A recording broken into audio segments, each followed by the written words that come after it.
કેટલો ટાઈમ છે આપણો દીકરો ગયો, એને નથી કોઈ એના વાવડ, નથી કોઈ સમાચાર. અને મલક તો કેવી વાતું કરે છે કે તમારો દીકરો તમને ભૂલી ગયો, બીજે કંઈક લગ્ન કરી લીધા હશે. અરે અમુક અમુક તો એમ કહે છે કે તમારો દીકરો કોને ખબર આ દુનિયામાં. શું બોલો છો તમે? ગામ તો બધું જ બોલે, તો એની વાત માની લેવાની. અને આ બધું જ કારણ તમે જ છો. ના પાડી હતી ને કે મારા દીકરાને દૂર નથી મોકલવો, પણ તમે ન માન્યા.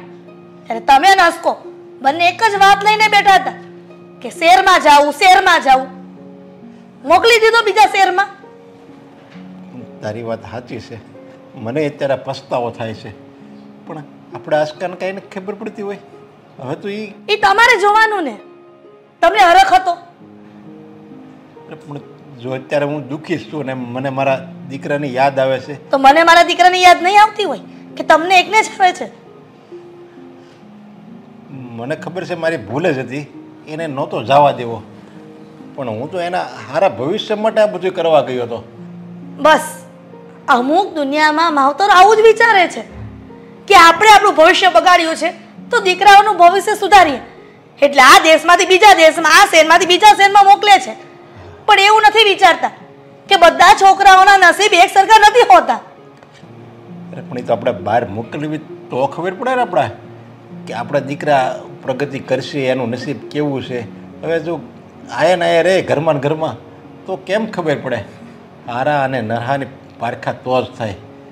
જો આપણા દીકરામાં કાંઈક હોત અને એને સારો ધંધો મળી ગયો હોત અને બે પાંદડે અહીંયા થઈ ગયો હોત તો ક્યારેક તો એનો સામે લઈને ફોન આવે કે નહીં, પણ હજી લગી ક્યારેય એનો ફોન નથી આવ્યો. મને તો કંઈ ખબર નથી પડતી હવે શું કરવું એમ. પણ તમે એટલું મગજમાં વિચારો તો ખરા કે ક્યાં રહેતો હશે, એના મિત્રો કોણ હશે, કોઈકનું તો કોન્ટેક હશે ને તમારી પાસે. અરે કેટલી સિટીમાં એમ કહેતો હતો અહીંથી કે હું મુંબઈ જાય, પછી કે હું દિલ્હી જાય. હવે અત્યારે ખબર જ નથી મને કે ક્યાં હોય. એમાં મારે ક્યાં એને ગોતવો?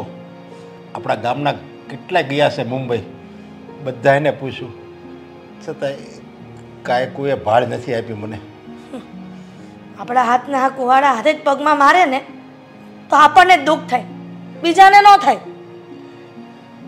હવે તો મને એમ થાય છે કે હું ઉયો જાઉં મુંબઈ અને હું ગોતું. મુંબઈ એટલું ખોબા જેવડું નથી કે તમને આપણો દીકરો ગમે એને ખૂણે ખચકે મળી જશે. મુંબઈ કેવડું મોટું છે એ તમને ભાન છે? અરે પણ હું આયા ને આયા રહે ને તો આયા ઘરમાં ને ઘરમાં છે ને મારો શ્વાસ રૂંધા હે. બોલું હું ત્યાં જાઉં અને ત્યાં કંઈક કોશિશ કરું ને આપણા દીકરાને ગોતવાની તો મને એમ તો થાય કે નહીં મળી જાય, કંઈક હિંમત રહે. બોલું તો હવે મારી તો હિંમતે ભાગી ગઈ છે. ભગવાન આપણી સાથે શું કરવા બેઠા છે? મને મારો દીકરો એટલો વાલો છે ને કે મારાથી દૂર થાય ને તો એક સેકન્ડ પણ નથી રહી શકતી. એના બદલે મેં મારા દીકરાને આટલો દૂર મોકલી દીધો. અરે વાલો તો મને હતો એટલે તો મેં એને બહાર મોકલી દીધો. હા, ગામના છોકરા જ્યારે બહાર જતા ત્યારે તમારી જુવાનીમાં તમે એમ કહેતા હતા કે આપણો દીકરો મોટો થાય ને તો મારે ક્યાંય નથી મોકલવો, અને મોટો થતાં જ આ વિચારો બદલાઈ ગયા.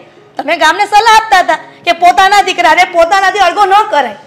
અરે મેં જોયું ને તો આપણા જાણીતામાં જેટલાના દીકરા બહાર ગયા ને બધાએ બહુ પ્રગતિ કરી છે, બહુ પ્રગતિ કરી છે. એટલે મને એમ થયું કે આપણો દીકરો આ ખોબાશામાં જો આ જીવી કાઢે એની જિંદગી એની કરતાં ભલે બહાર જાય, એટલે મેં છૂટી આપી હતી. પણ મને શું ખબર મારે કરેલા મને જઈએ વાગશે. એ તો આપણે કર્યા હોય ને તો આપણે જ ભોગવવા પડે છે, બીજા ભોગવવા ન આવે. હા કહેવાય છે ને સારું થાય ને તો લોકો વાત ન કરે, પણ આ ખરાબ થાય, ખોટું થાય ને એ વાત આખી ગામમાં ફેલાઈ જાય છે. હવે તો મને કોઈક એમ કહે ને કે મારા દીકરાને મોકલવો હશે બહાર, સૂકી ના પડી દઉં. ભાઈ આયા જો એ 100 રૂપિયા કમાતો હોય ને તો ભલે કમાતો, બાકી તમે 150ની લાલચમાં બહાર નહીં મોકલતા. હાથે કરીને દીકરો ગુમાવશો. હું એમ કહું છું કે આ પોલીસ સ્ટેશનમાં ફરિયાદ કરીએ તો કદાચ આપણા દીકરાને ભાળ મળી જાય. હા એમ કરવી હા બસ એક એ રસ્તો છે